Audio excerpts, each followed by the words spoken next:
opportunity for you. Make your contribution, let them know. Democracy in Spice Isles is alive and well. Ask you questions, sing and beat you drum. Make you suggestions, encourage them on to walk the straight and narrow in the land. Politics, religion and economic issue, regional, international, spiritual issues too. Agricultural, environmental and trending to subject matter. We fear none, we back down. Freedom of speech is enshrined in the land. God, we freedom, jealous and they in Cuba. Russians and Chinese and lucky like we. Rhine and North Korea, wish they had it too. Most of the Caribbean, lucky like we. Studio Galaxy Day for you and me. Galaxy Equalizer, ready like Freddy. And Studio Galaxy 473 in Confero. We freedom of speech is sacrosanct. Make use of it. Let no one challenge. Blow your shell, beat your drum, tell others. Like and share, subscribe and discuss it too. Let the world know Studio Galaxy is around.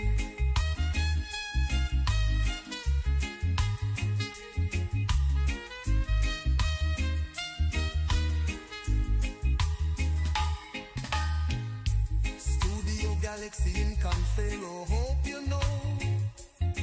473 standing strong is yours, you know. The medium, an opportunity for you. Make your contribution, let them know. Blow your shell, beat your drum, tell others. Like and share, subscribe and discuss it too. Let the world know Studio Galaxy is a road.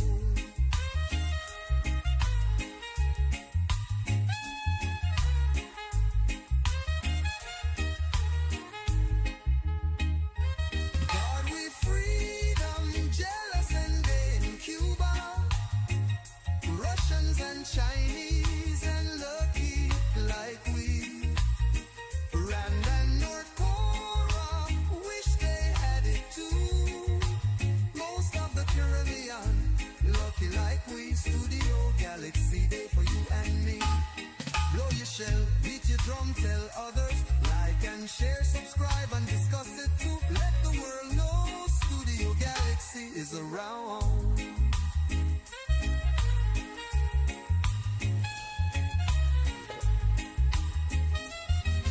Welcome again. Welcome to the second part of our program. This one is Pure Politics. And we're on Studio Galaxy 473 in Confero. We always encourage you and ask you to subscribe to our program, share our program, participate in the program. You're highly appreciated. And remember, the number to call is 536-2558. 536-2558. But we'll also read your posts as you make it.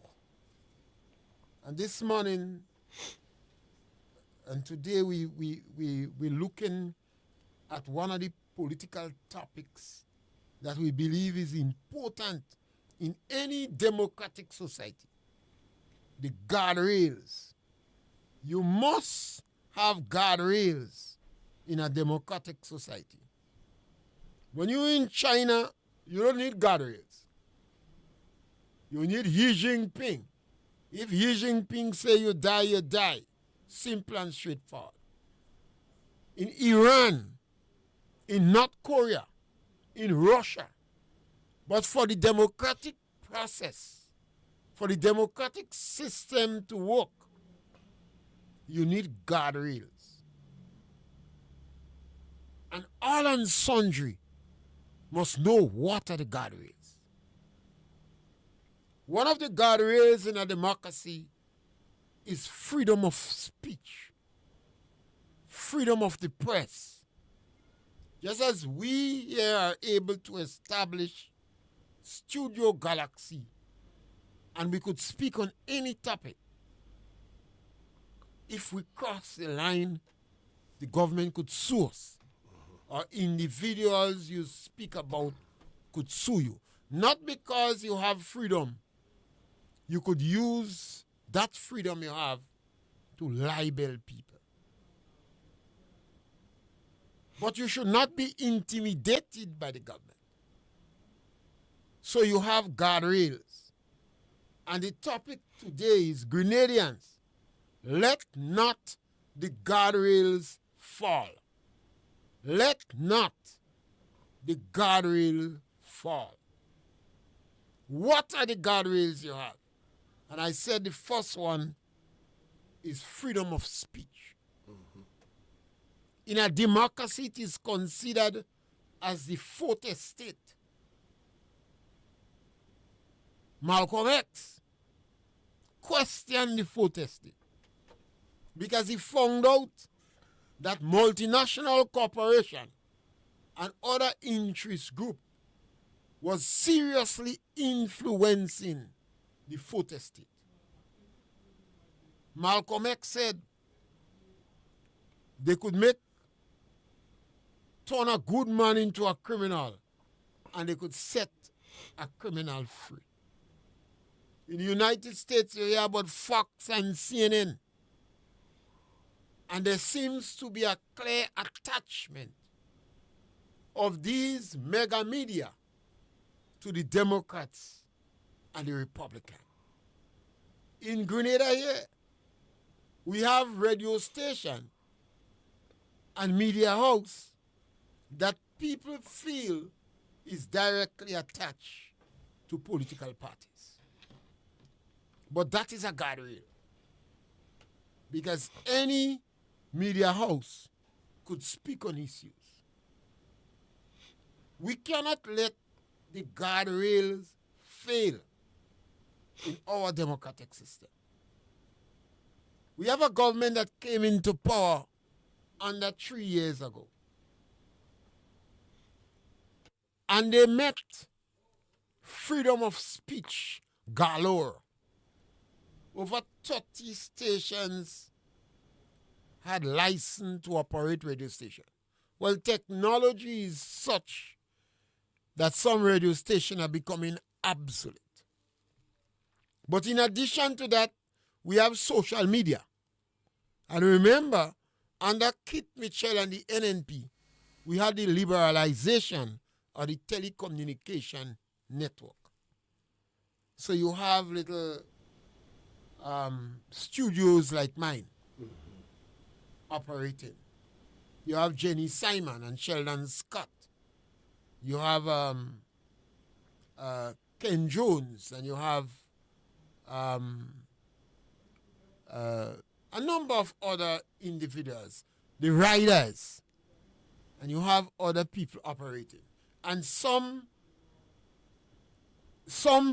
personalities on radio may seems to be attached to some political parties. And nothing is wrong with that. But that is a guardrail because you can hear position from both sides. You can listen to the riders and Ken Jones, and you can listen to Real FM and Jenny Simon. You don't have to listen to one person all the time. Otherwise, you must get both people's views. But the government came to power, but the government seems to spend a lot of time trying to interfere with freedom of expression. And they've been going after institutions. They have been practically violating institutions. One of the institutions I think that the government has violated with impunity is the Grenada Development Bank. That bank was established and the regulations and laws was put in place as far back as 1973. No director, no minister of government, and the immediate family must not obtain loans from the bank. That regulation has been in place since 1973. Why was it put there?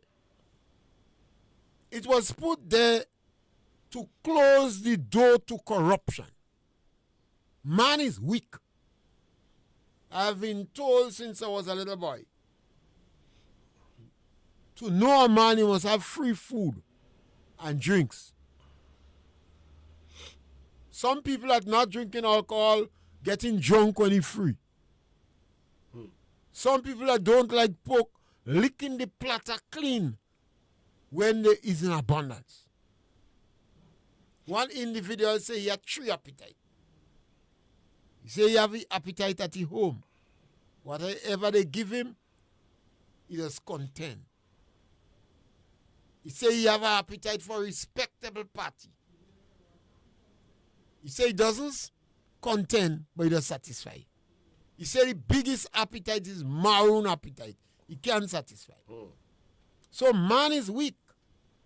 So you must make laws and legislation to get man to walk the straight and narrow. So what they did in the bank was to put this legislation. So the director of the bank, the directors, government ministers, and the immediate family must not take loan from the bank. They were well aware that a minister or the director may use his family, close members of the family, to take the loan. So they say the minister, the directors, and the immediate family must not take loan from the bank. Why was the Grenada Development Bank set up? They realized that the commercial banks was not providing loans for farmers. Grenada is basically small farmers and micro farmers. And they were not benefiting. They were not benefiting from the bank assets. The bank didn't like small farmers. So the Grenada Development Bank was set up and the conditions was softer to provide loan for farmers, people in the cottage industry, vendors and such.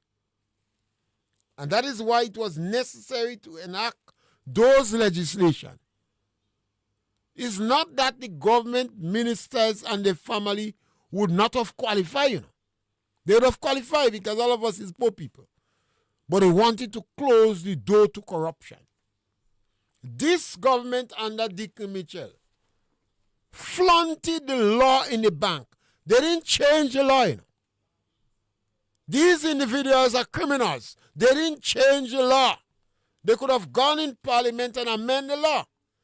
They flaunt the law with impunity.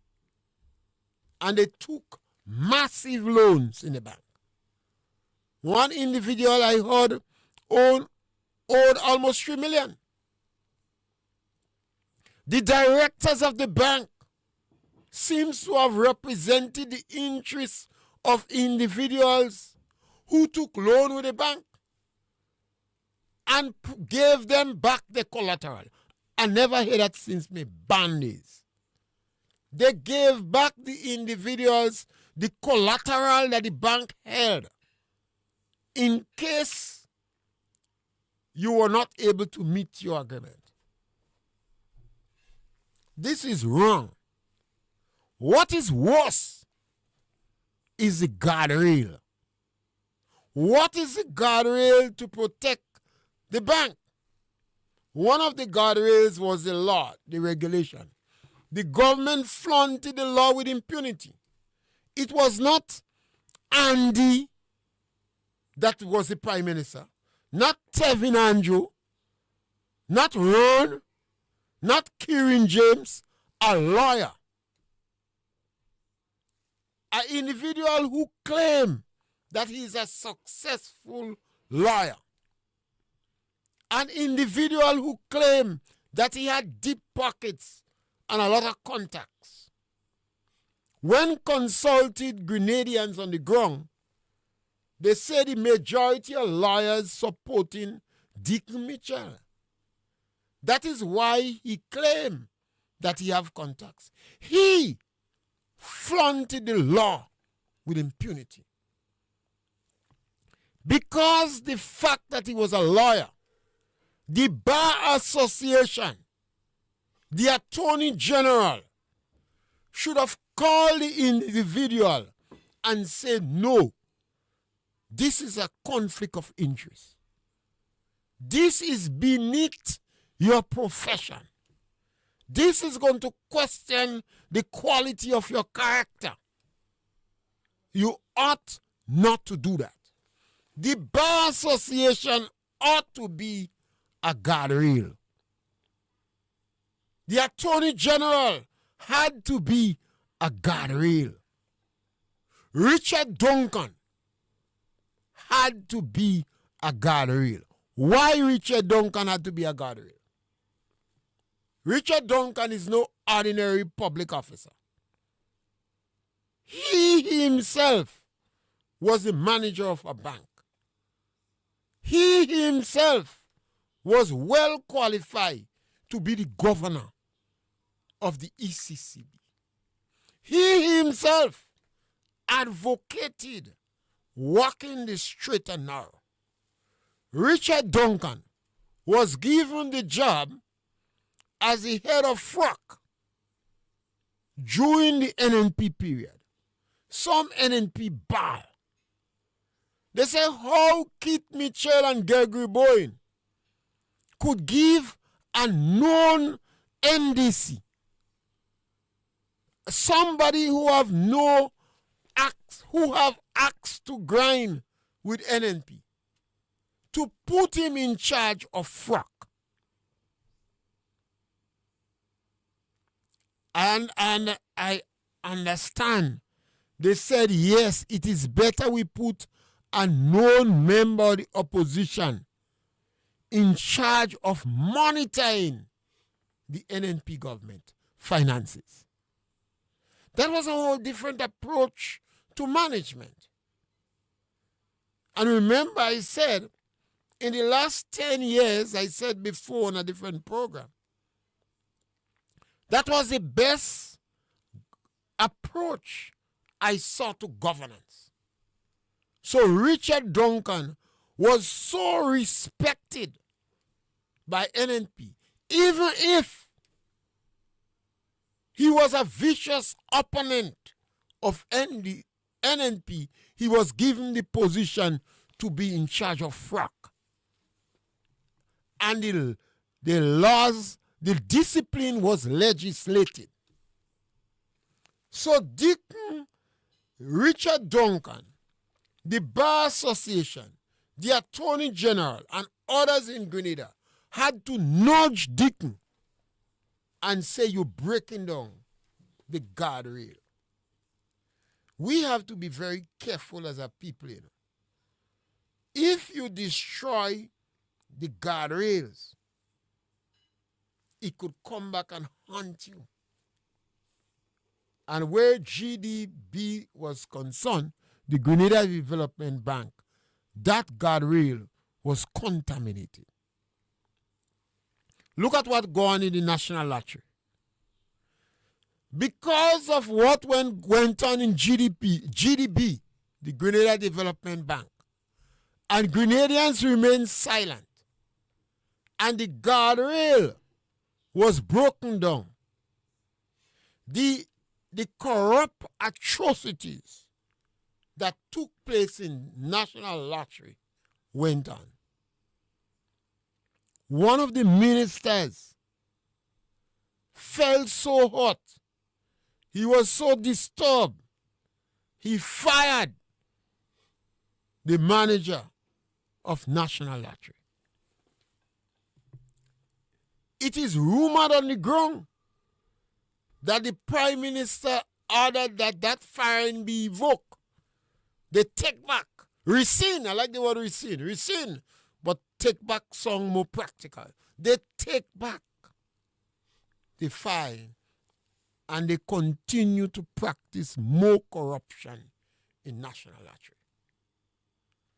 When the minister continued to object, he was fired. It's a long, long time in history I've not heard that. Somebody who objected on wrongdoing was punished for objecting. Look at what we're hearing in gravel and concrete. More corruption in gravel and concrete. These are guardrails. When mega institution, from a Grenadian perspective, the GDB Bank, National Lottery, and gravel and concrete, you're hearing so much of acts of corruption existing there. It would have a rippling effect in all other aspects in our country. We Grenadians must not let the guardrail fall. Look at the Public Service Commission. We have been hearing a number of instances where the Public Service Commission is playing politics. It is in the interest of all and sundry to know about the Public Service Commission. I think it's I'm not certain. I'm hearing it's a 5-man committee. The Teachers Union have one representative. The Public Workers Union have one representative. Then the governor established 3 representatives. So a 5-man committee. So the unions cannot take out themselves from what's going on in the Public Service Commission. Very early, the Labour Commissioner was fired. The very commissioner that the NDC put. And they were all in praise of the capabilities of the young person, of that woman. But when they did not get the woman to do what they want to do, they fired the Labour Commission. And it means that the Public Service Commission were taking direction from the politician. We saw the Public Service Commission and we heard tampering with the jobs of a number of senior people in the community. Now, when senior policemen cannot depend on the Public Service Commission to protect them, our country must speak. And we must ask, where is the guardrail? And bearing in mind that the trade union have 2 representatives on the Public Service Commission, it means that they are contaminated. You see, in a small country like ours, we must not let evil grow. Man is evil. And you always have to remind man to walk the straight and narrow. This is a good period, you know. This is the Easter. In the next few hours, Catholics and maybe Lutherans and Anglican will start their Easter vigil. It's a good time to look inwards and understand what's going on. Don't put your hand on your head and bawl later on. The writing is on the wall. Corruption is going to be abound because we let the guardrail down. You have to avoid letting the guardrail down. And it seems as if the Public Service Commission is compromised. We have to be careful. We have been hearing a lot of rumors and speculation on the ground, and we have no reason to doubt it. We can't say conclusive that is a fact. But because the government have a policy of information based upon need to know. Because the government is doing everything possible to mar and intimidate radio personalities, makes some of the rumors and speculation look more accurate. We are hearing a lot of information of the ground of bribery. But the Prime Minister himself seems to give Grenadians the view that he liked bribery. When he paid 1 point something million dollars, that the court say he is not legally authorized to pay. When he was asked why, he said it's for good relationship. Anytime you pay money for good relationship, it's bribery. If you pay money for sex, it's prostitution. If you pay money so you're going to get people to have good relationship with you, that is bribery. Now, the Prime Minister is not Tevin Andrew. The Prime Minister is not the James daughter. The Prime Minister is not Ron. The Prime Minister is a lawyer. So he understood clearly what is bribery. We heard and we spoke about it repeatedly that gifts was given to the Prime Minister and other ministers of government way in excess of $30,000 US. Now, if a politician is receiving gifts of this magnitude, what are the gifts for? Why are you giving them this gift? It is easy for us to conclude to bribe them, so you will get something greater in return. Any gift of such economic weight that is given to a politician, that gift should be surrendered to the Integrity Commission. The Integrity Commission is another guardrail that has been established to encourage our politicians to walk the straight and narrow. The Prime Minister of Grenada seems to have contaminated the Integrity Commission. In other words, they're operating at his whim and fancy.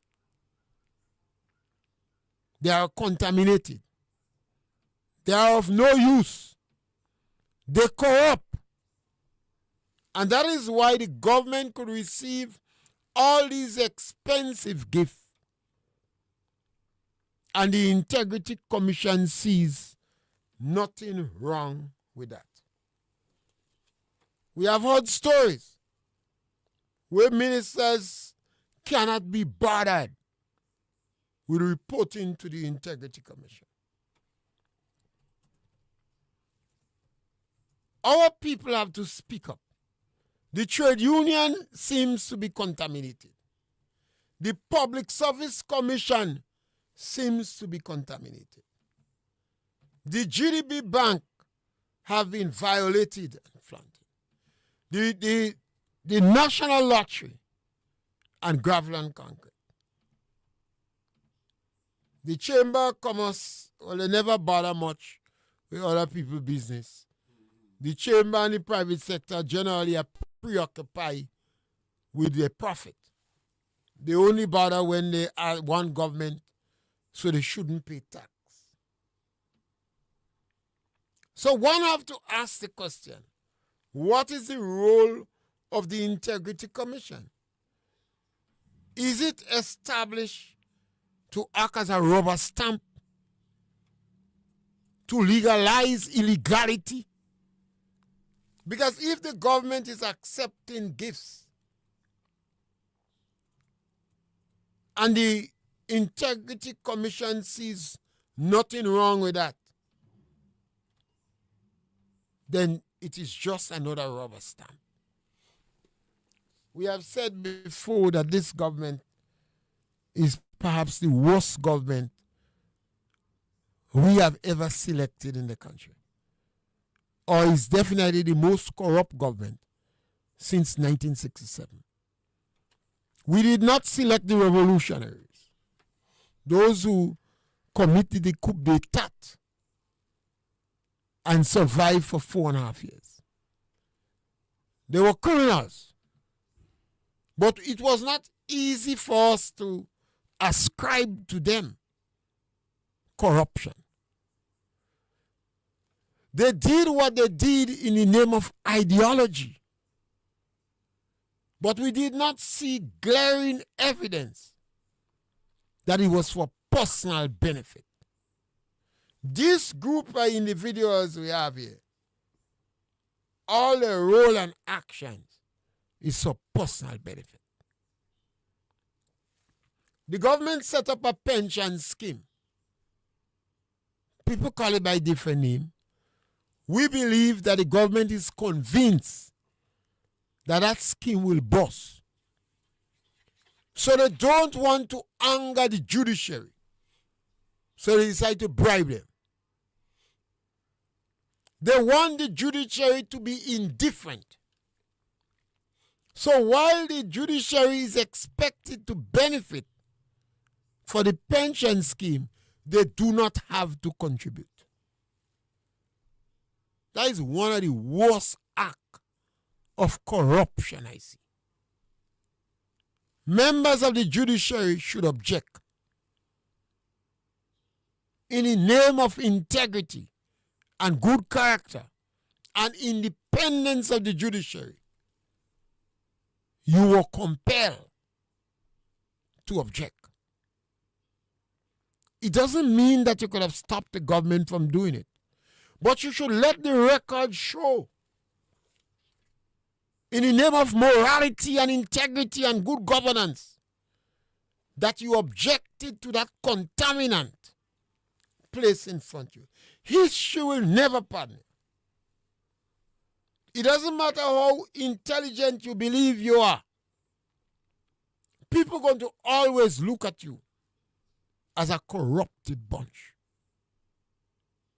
The government shower molasses in front of you, and you accepted it. The government knows that you can't put salt to hold fly. You have to put molasses. Fly fast. If you put salt, one of them might bounce and fall in it and dead. So what the government doing? They know that the scheme that they put up will fail. So they want you to be indifferent. They don't want you to object. So you stand to benefit, but you did not take any risk involved in it. That is a blatant act of corruption. I did not expect Tevin Andrew or Ron perhaps to see that, because they're behaving like never see come see. They're young, fully energized, lack institutional knowledge, but not members of the judiciary. This is clear as day.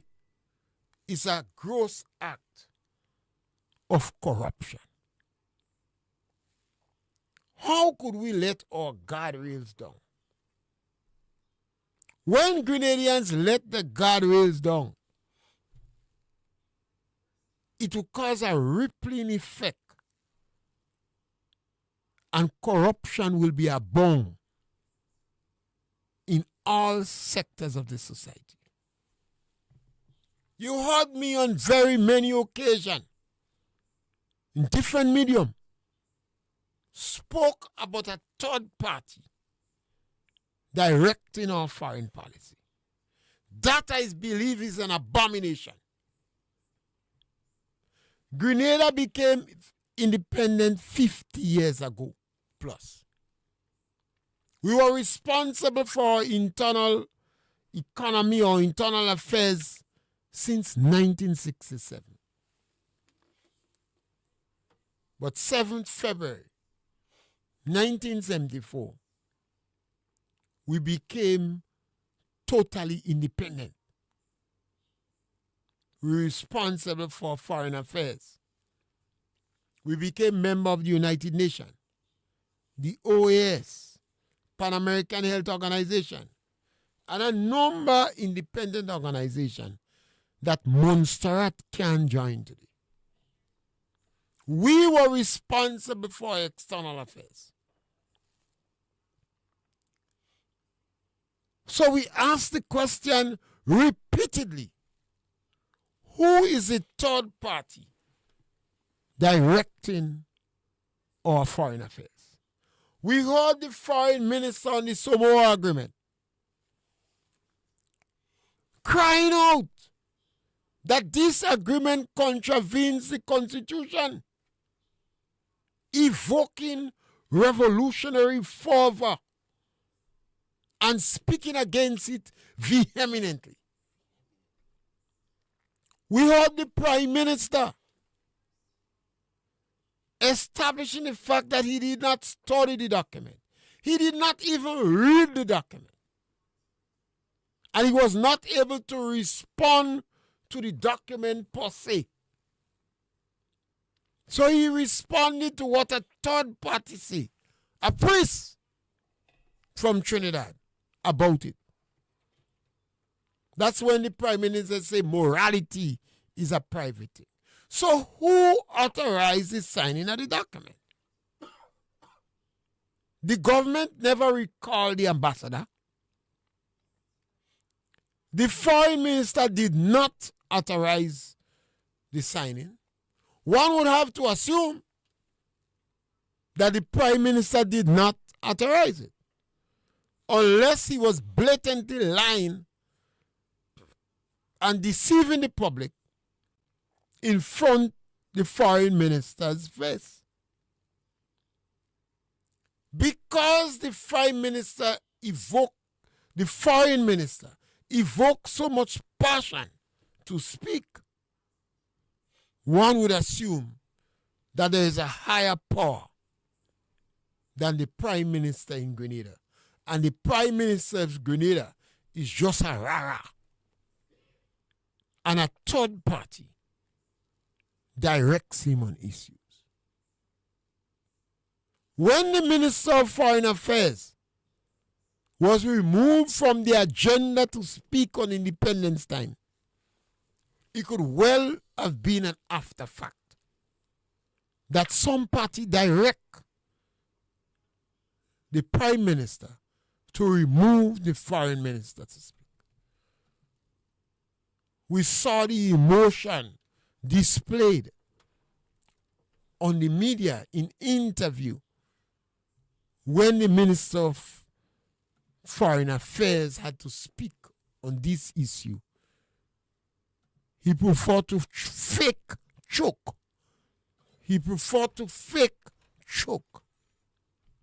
And he was in the environment of his own people, Mr. Forrester. We in Grenada cannot say we don't know you. We have experience that other countries in the Caribbean don't have. We had Julian Fedor. Some of us know why Julian Fedor failed. It was always said that the Lagunads turned against Fedor. So they were supposed to lead the militia group in St. George's. They were supposed to lead the militia group in St. George's. So after Fedor took over Battle Hill,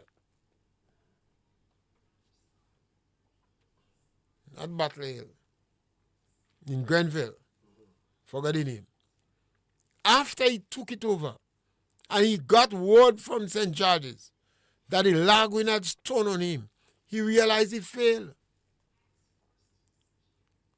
So he decided to make it back.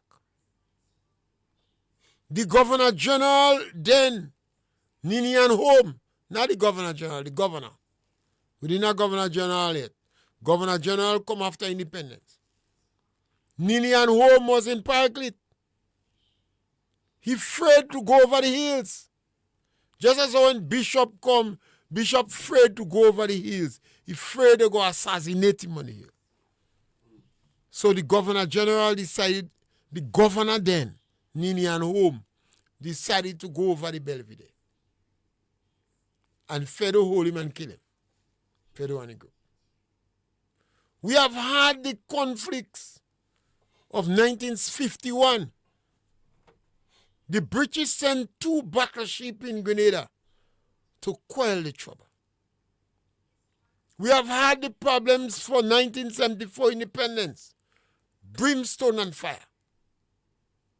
We have heard the noise to introduce St. George's University.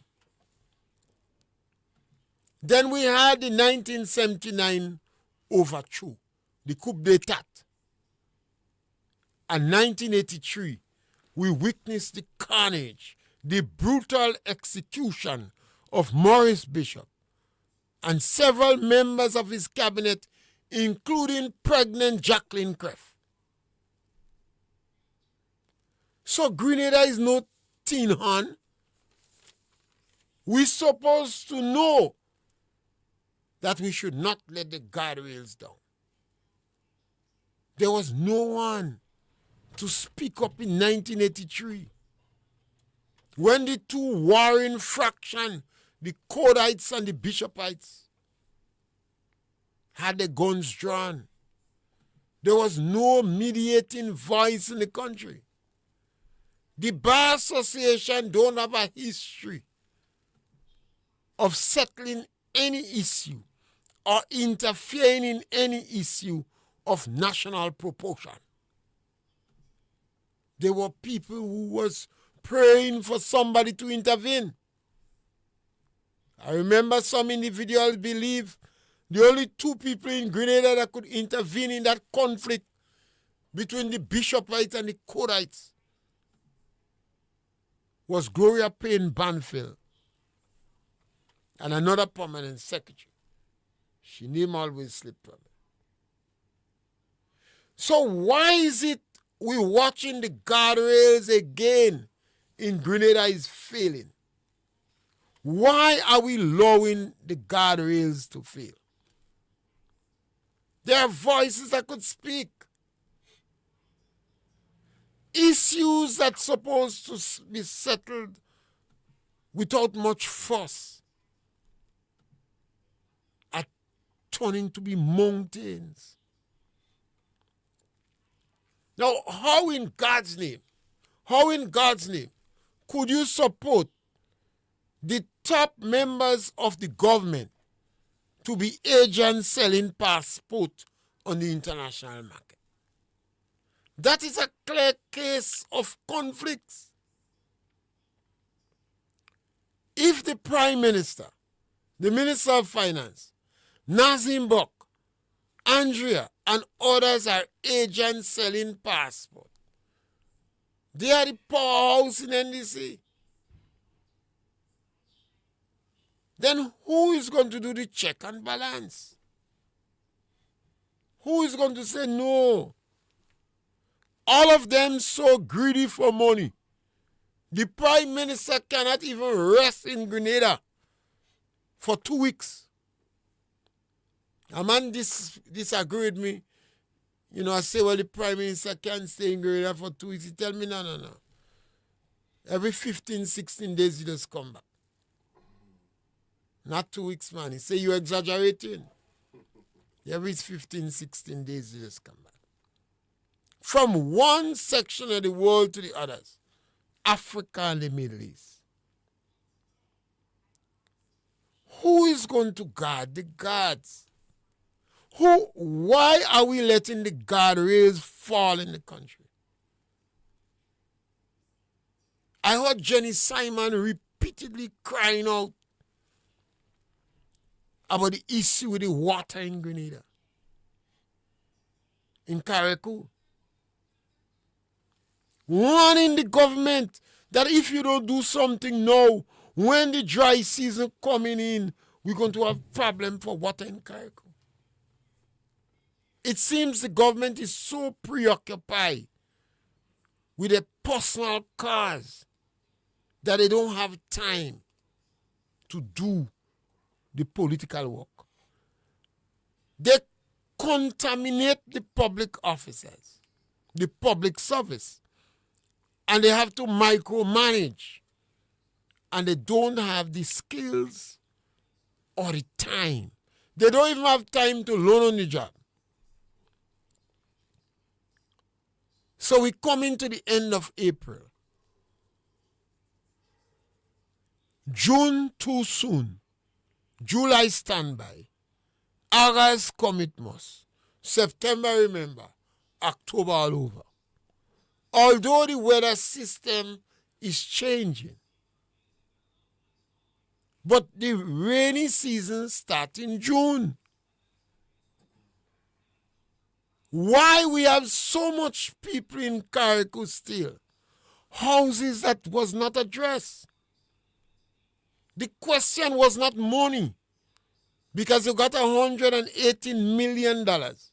You have not spent yet from the insurance. 14 days after.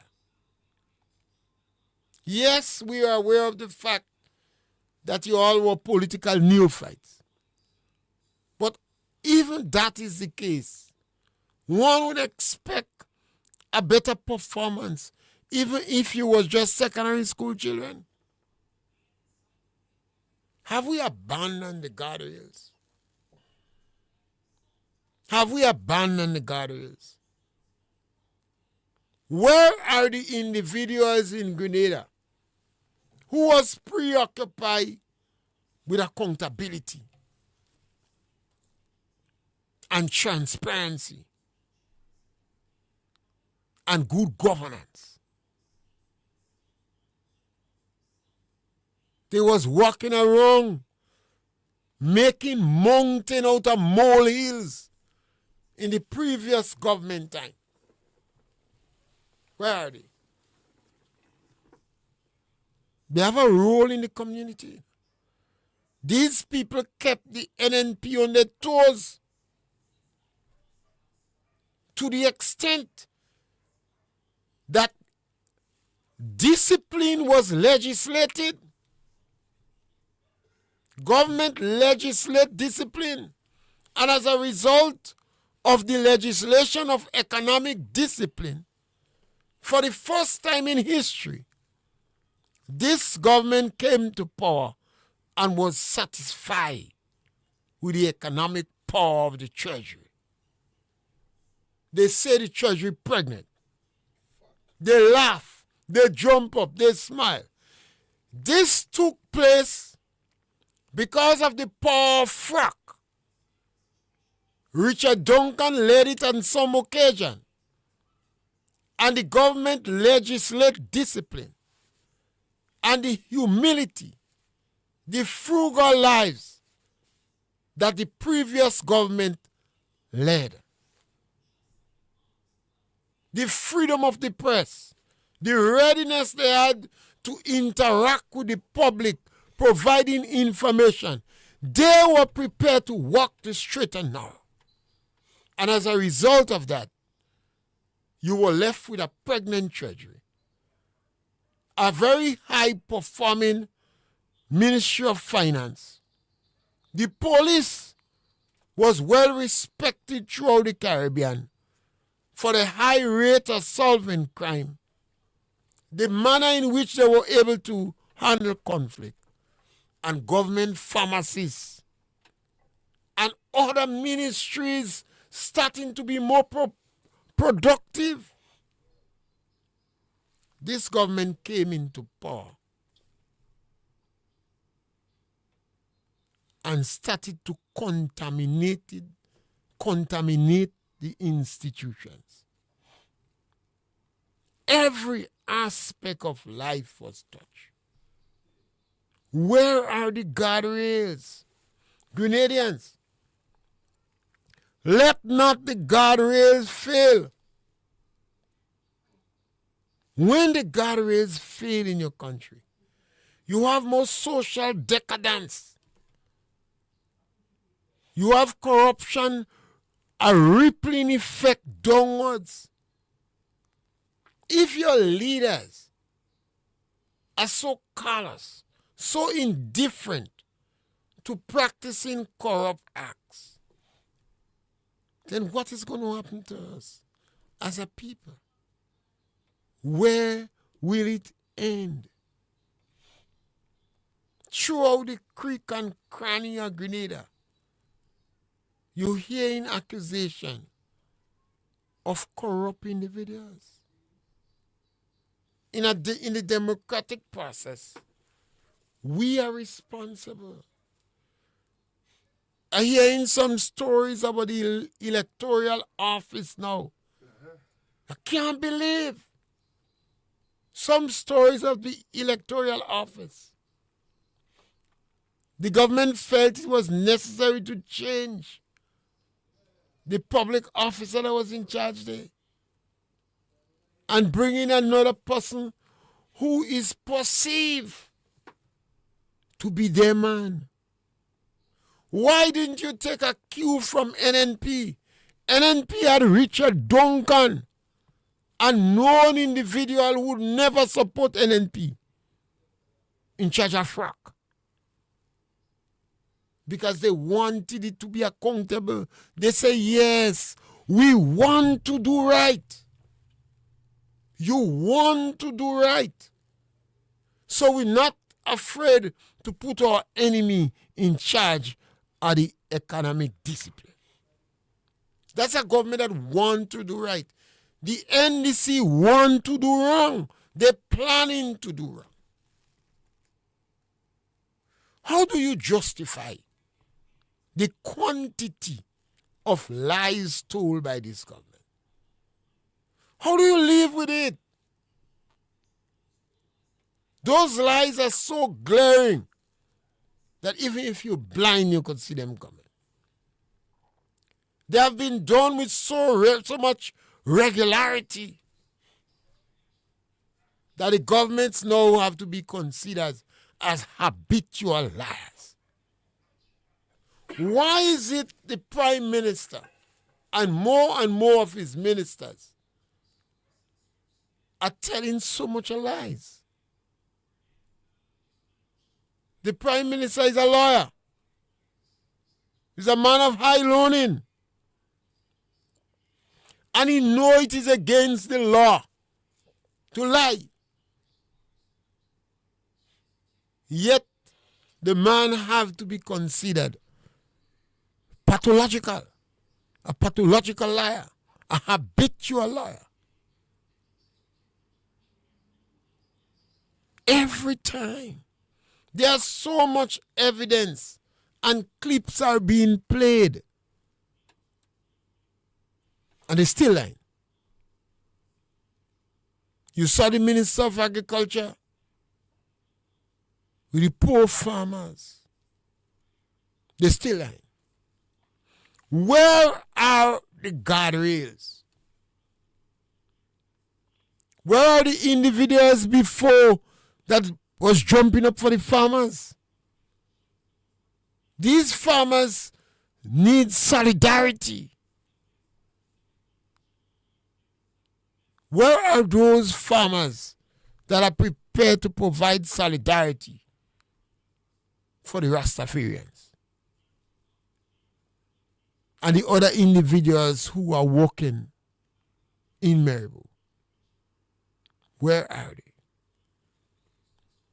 This is what I speak about when I speak about guardrails. You might have individuals in the community, and sometimes they are orphans. But the behavior is seriously influenced by the community in which they function. people encourage them to be respectful, to dress properly, to go to school, to do well. And irrespective that they were orphans, based upon the community they're from, they can do very well academically, multi-talented, multi-skilled. Because they are guardrails. In today's dynamic, we have the television and CT scans and cameras all about the place. So since you walk out from your bedroom, you're in the public domain. Or since you walk out from your home, you're in the public domain. And whatever you do could end up on camera. Now, where are the guardrails? Almost to the end of the game? Yes. Yes, we almost to the end of the game. And remember, the topic we had, Grenadians, let not the guardrails fail. And we want to provoke discussion. There are many other areas that we need to speak about where the guardrails are failing. Somebody's supposed to tell Mr. Forrester, if you are the ambassador of the diaspora, you cannot be so openly flaunting a political party. A simple thing like that. Richard Duncan, a simple thing like that, you all can't get right. Mr. Forrester is interfacing with people in the diaspora. Grenadian nationals in America, England, Frankfurt. Not all of them would be NDC. But if he is a known agent of NDC, raising funds for NDC openly, running NDC propaganda program openly, you would have difficulties interfacing, interacting with people who seriously opposes NDC in the international and regional community. Nobody's supposed to have to explain that to you. You're a big man, you're supposed to know better. Are all our guardrails failing? How could we continue with that?